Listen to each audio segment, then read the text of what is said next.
U narednim minutima pričamo o filmu o Svetom Savi i pesmi Ti i ja postojimo. Sa nama su tim povodom Anastasija Vesna Ilić, muzičar Bora Đorđević i Miroslav Galonja, kompozitor i tekstopisac.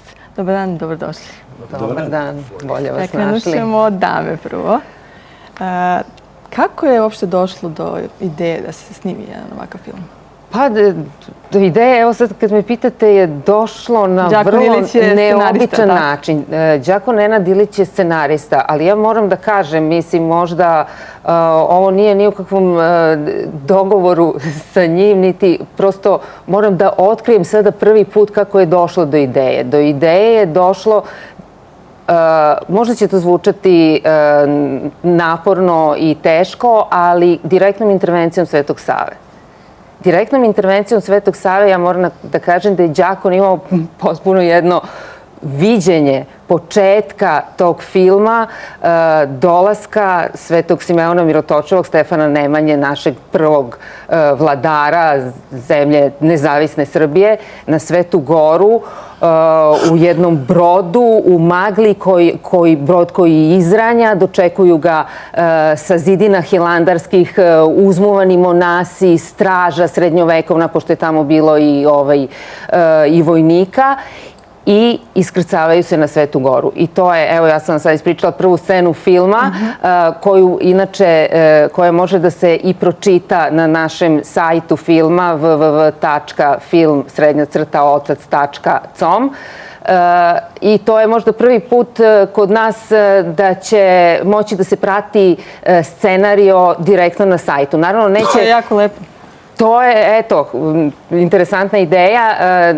Neće moći kompletan scenarij da se čita i bit će to nekih uslova, ali o tom potom. Ali eto, što se tiče toga kako je došlo do ideje. Onda se to tako krčkalo i prosto ga je opsedalo i posle izvesnog vremena, iako su okolnosti ovakve, znamo kakve su nepovoljne, ne samo po film, po kulturu uopšte, po pravoslavnu kulturu, da ne pričamo posebno, pošto je vrlo mali broj onih koji su zainteresovani za takve sadržaje, ali ovo je nešto što je prosto šireg značaja. U pitanju je jedan nacionalni projekat zapravo, pokušaj nas koji sada živimo u zemlji Srbiji, koji imamo odgovornost, nas kao srednje generacije, da mi nešto učinimo, da ne bude da se svi izvlačimo, da je uvek kriv neko drugi, krivi su političari, kriva je Evropska zajednica, krivi su ovi oni, a mi ništa ne činimo od sebe. Ovo je naš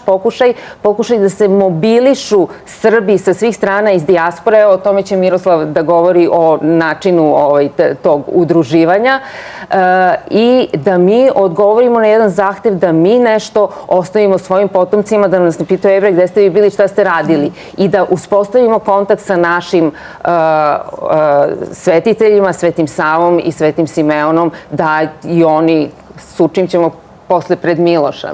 Ima još onih osim Miloša. Kako je došlo do udruživanja?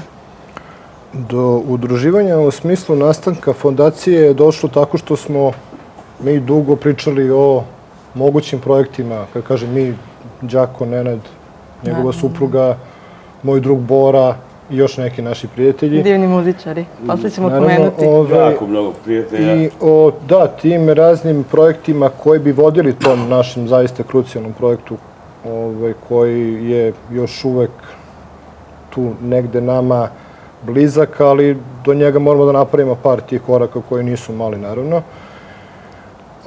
Šta ste pitali, kako je došlo do udruživanja? Da, pa onda smo rešili da se udružimo, pošto nekako prosto u toj vrsti družbe, kakvu čini naša fondacija danas, smo ubeđeni da ćemo te nekakve ciljeve i nekakve prve projekte učiniti lakše.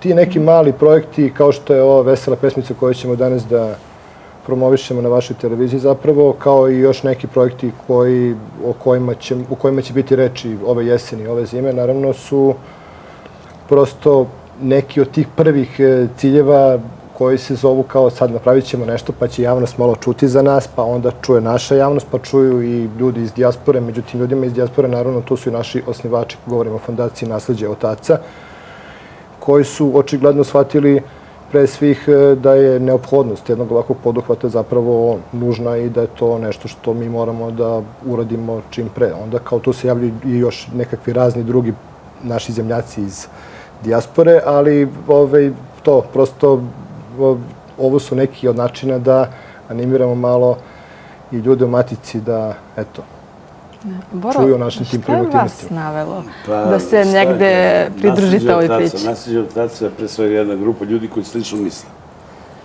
koji su isto mišljenici. Zato sam i grupu koja je snimila ovo nazvao čisto mišljenici. U stvari, ono što nam privuklo fondaciju jeste povratak pravim vrednostima. Ovom zlom i pokvarenom svetu gde nas uče, da nas novi svetski poredak, Evropska unija i šta ja znam ko, već uči da budemo homoseksualci, na primjer. Ubija sve tradicionalne vrednosti, veru, porodicu, naciju, ljubav, sve jedno. Sve ono što se ubija, to je tradicionalno vredno.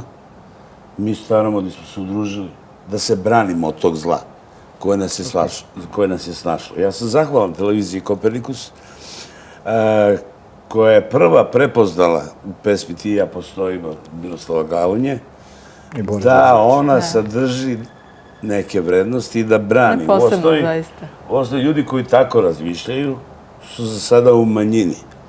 Ali ako nekog iniciramo, ako nekog jednostavno postaknemo na razmišljanje Mene jeste. O tim vrednostima, onda je ta pesma prvi pravi korak ka tome. Pritom, ako budemo radili muziku za film Otac, ako izgleda naš reklamni materijal, to može da se zoomira. Evo, sad će kolega da zoomira.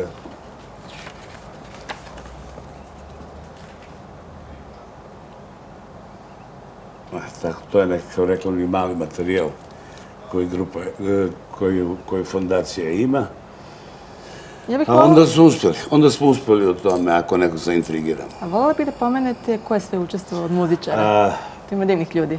Ima divnih ljudi, zaista. Došli su odmah Žika i Dragi Jelić, Gale iz Kerbera, iz Riblje čorbe tu su učestvovali, lavovski deo posla obavili Džinđer i Nikola Zorić, Marija Mihajlović, došla je Leontina, Aca Celtik, da bome. I Ljuban Ninković. I Ljuban Ninković, bez koga nije to moglo da prođe. Ja ne znam da sam nekog zaboravio. Nadam se da nisam, ali to se u spotu sve lepo vidi.